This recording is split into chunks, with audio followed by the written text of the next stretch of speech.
ये है दिल्ली दर्पण। नमस्कार, दिल्ली दर्पण टीवी देख रहे हैं आप। मैं हूं आपके साथ पुनीत गुप्ता।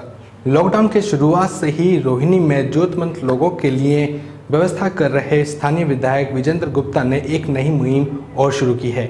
इस मुहिम को देखने के लिए दिल्ली प्रदेश अध्यक्ष आदेश गुप्ता भी पहुंचे। क्या है ये नई मुहिम, देखिए हमारे साथ।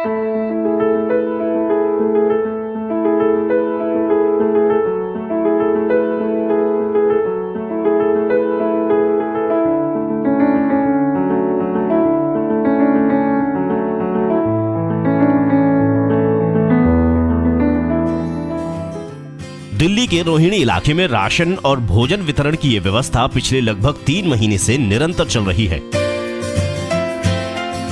रोहिणी के विधायक विजेंद्र गुप्ता एक तरफ यहाँ पका भोजन प्रतिदिन बांट रहे हैं, वहीं ये मोदी किट भी जरूरतमंदों को प्रतिदिन पहुंचाई जा रही है। अब विजेंद्र गुप्ता ने एक और नई शुरुआत की है। वो मुहिम है यहाँ की सोसाइटी में कोरोना के संभावित मरीजों के लिए आइसोलेशन सेंटर की व्यवस्था करना। आज एक ऐसे ही आइसोलेशन सेंटर का उद्घाटन करने दिल्ली बीजेपी अध्यक्ष आदेश गुप्ता खुद पहुंचे।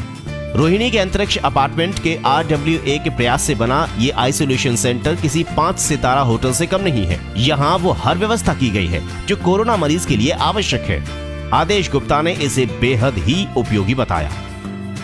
जिस तरह से दिल्ली में लोगों को जो परेशानियां आ रही थी और पिछले 1.5-2 महीने से दिल्ली के लोग परेशान थे, दिल्ली में जो सरकार है वो भी कुछ नहीं कर पा रही थी, बातें ज़रूर कर रही थी, लेकिन जैसे जैसे अब हालात बिगड़ रहे थे और पिछले 5 दिनों के भीतर जैसे हमारी केंद्र सरकार ने, माननीय गृह मंत्री जी ने जो कदम उठाए जिससे दिल्ली के लोगों के अंदर जो डर और भय था वो समाप्त हुआ है। और आज जिस तरह से मैं यहाँ आया हूँ, अंतरिक्ष सोसाइटी के लोगों ने खुद आगे आके आइसोलेशन सेंटर बनाया है लोगों की मदद के लिए, बहुत सराहनीय पहल है। इसके लिए मैं अंतरिक्ष सोसाइटी के पदाधिकारी और यहाँ खासतौर से किसी भी काम को करने के लिए किसी भी व्यक्ति की प्रेरणा चाहिए होती है, उसके लिए यहाँ के हमारे लोकप्रिय विधायक और दिल्ली भारतीय जनता पार्टी के पूर्व अध्यक्ष श्रीमान विजेंद्र गुप्ता जी ने ये सब सेवा काम ले रखा है और उसमें बहुत बड़ा काम उन सोसाइटी के लोगों ने किया है। इस आइसोलेशन सेंटर के उद्घाटन के बाद आदेश गुप्ता सामाजिक संस्था संपूर्णा के केंद्र पर पहुंचे।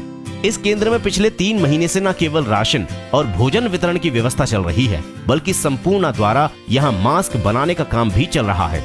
इस सेंटर से कितनी ही महिलाएं 15 से 20 हजार प्रतिदिन कमा रही हैं। कॉटन की वजह से ये मास्क बेहद सुंदर, सस्ते और आरामदेह है। इस सेंटर पर चल रहे सेवा कार्यों पर विजेंद्र गुप्ता ने बात की दिल्ली दर्पण टीवी से।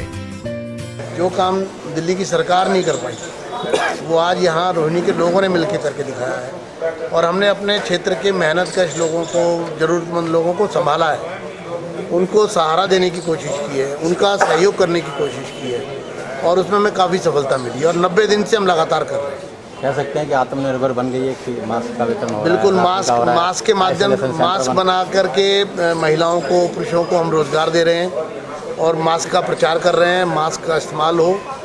इसके साथ साथ आइसोलेशन सेंटर्स बना रहे हैं जगह जगह और 10 के करीब आइसोलेशन सेंटर्स हमारे यहाँ तो बन गए हैं, बनने जा रहे हैं। हमने गर्म भोजन जो है कई अलग अलग सेंटर्स पर रोहिणी विधानसभा में लोगों को खाना खिलाया है, जिससे कि लोगों को इमीडिएट तुरंत तैयार भोजन भी मिल सके। ड्राई राशन बांटा है, गर्म भोजन बांटा है और अभी वरिष्ठ नागरिकों के लिए हमने हेल्पलाइन बनाई है। जो 65 वर्ष से अधिक आयु के अकेले लोग रहते हैं, उनको हम घर से बाहर ना निकलना पड़े, उनको असिस्टेंस दे सकें। इन सभी प्रकल्पों के लिए अलग अलग टीम एक सिस्टम के साथ काम कर रही है, जो ये देखती है कि कहां किस चीज की जरूरत है। इस टीम में निगम पार्षद आलोक शर्मा, चित्रा अग्रवाल और लोचन गुप्ता सहित अलग अलग सोसाइटी के RWA से जुड़े लोग हैं। ये सभी पिछले 3 महीने से लगातार इस सिस्टम का हिस्सा बने हुए हैं। धीरे धीरे जैसे लोगों का समर्थन मिला तब हमने सोचा क्यों ना एक सिस्टम बनाया जाए, उस सिस्टम के अनुसार इसको बांटा जाए।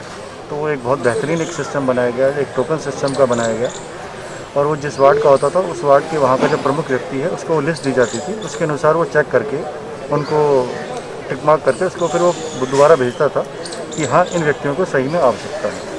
तो धीरे धीरे उस चेन में सुधार होता गया और बेहतर होता गया।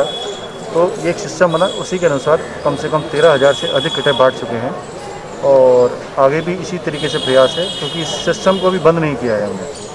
क्योंकि लॉकडाउन आप सबको मालूम है कि अभी लोग बागों के बेरोज़गार हैं, नौकरियां नहीं मिल रही, या जो मज़दूर हैं उनको काम अभी नहीं मिल रहा, तो कम से कम हम उनकी सहायता के लिए हम तैयार हैं।